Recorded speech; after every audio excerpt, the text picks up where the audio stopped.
นี่เป็นร้านกาแฟอันที่สำเร็จถึงทำปลานั่นค่ะนะกล้วยขาวเขาก็ซื้อหนังเก่าเลยปลาเงินมา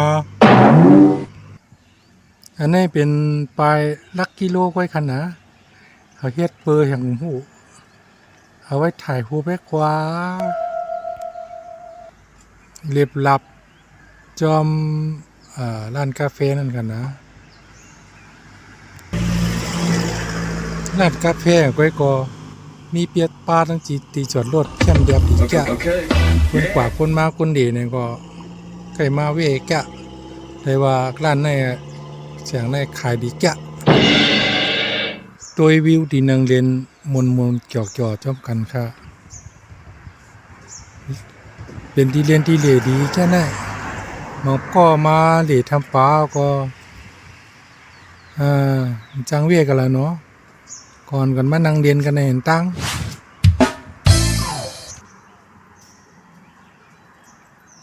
เขากอดตั้งหน้าก็หนะคาเดอยู่ไว้ตั้งนองแห่ไทยคลิปไว้ปั่นให้นั่นเนี่ยกำกอเดกว่าหาทำบาทถึงทำปลาเย้ารถถีบเก่าไว้เนาะมันเก่าเต้งเหงาก็จับจะขี่ไรอยู่มาเฮ็ดทางนี่หือด้วยบนเตียงบันร้านค้าบันเองดีนั่งดีเรียนน่ะเต้มาไปสั่งอ่ะเน่เอาไปกินไรฮ่าทีนั่งเดทีนั่งกินกาแฟวันไหนก็เนาะกาผีก็ว่ากาแฟก็ว่าหางหลีเต้ๆเนาะวิวนี่ก็หมุนอกหมุนเจอลอยสูงนั่นนะไผ่เติมมันน่ะเดี๋ยวเป็นทำปานว่านั่นน่ะ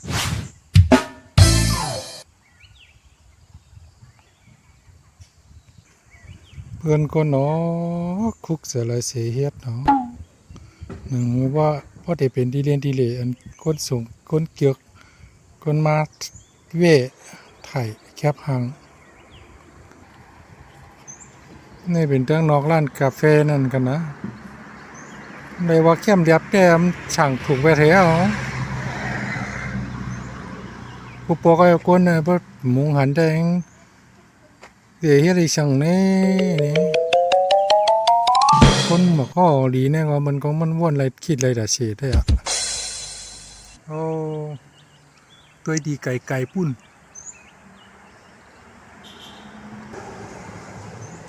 ผังในก็บอกว่ามันจับตั้งแหละ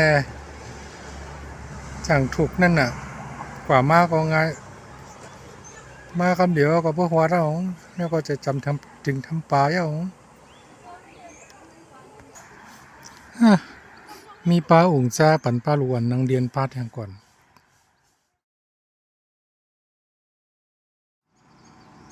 แล้วก็มาฮอดถึงเย้าเนาะเหมือนกันว่าเหล็กด้วยสวนหมอกอินกว่าชื่อมันห้องว่าหมอกมาคาเลตวันไหนมาซุ้มข้าวหลายอ่ะเงี้ยพักตัวเข้าไปในนี่มันมีพลังเข้าเดี่ยวนะรวยแร่แหงแกะเติงทำทางดีอยู่หมอกมาคาเลตเป็นว่ากาเขาตัวก็เศร้าวันไหน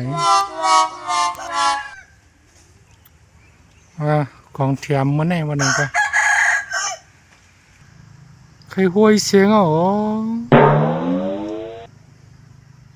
มันออกข้างหน้าน่ะ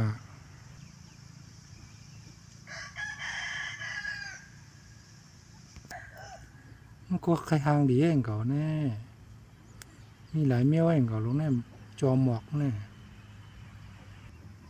กำนำมันใครของไว้เนาะของม่วงสีม่วงให้กำใจว่าเหรอเนี่ยเลี้ยงโลส่อมเลี้ยงส่อมมันนั่นกว่า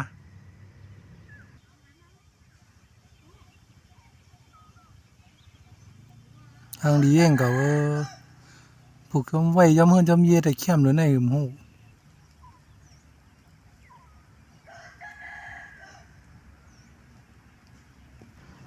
มีหยังเนาะด้วยหมอกหลายๆนะข้าก็หมอไข่หมอลาดจอมแม่นแหละหมอไข่ก็บ่ฮู้จักแมวดี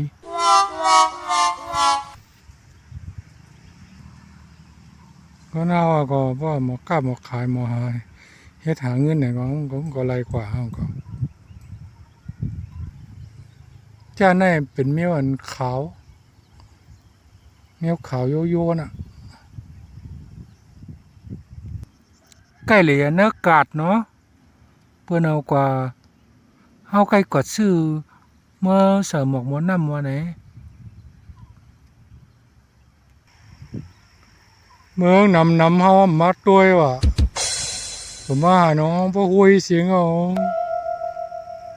หมอกกันแน่ก็มีอีกก็เว้นหนังห้วยแท้งก็ว่า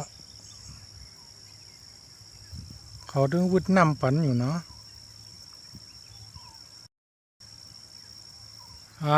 นั่นน่ะรอยสูงๆที่ข้าเขากว่าหลีเมื่อไกลแน่รอยทำปานว่านั่นน่ะหินเป็นพาวหลายๆนั่น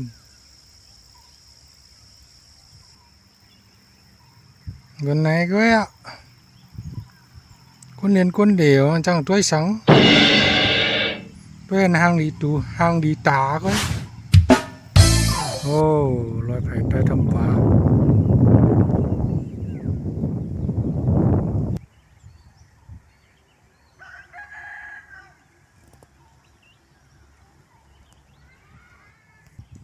ต้นดาสนหมอกให้ป้อไว้กันในก่อนนะอยู่หึงป้อหลีเหลียดไม่น่ะ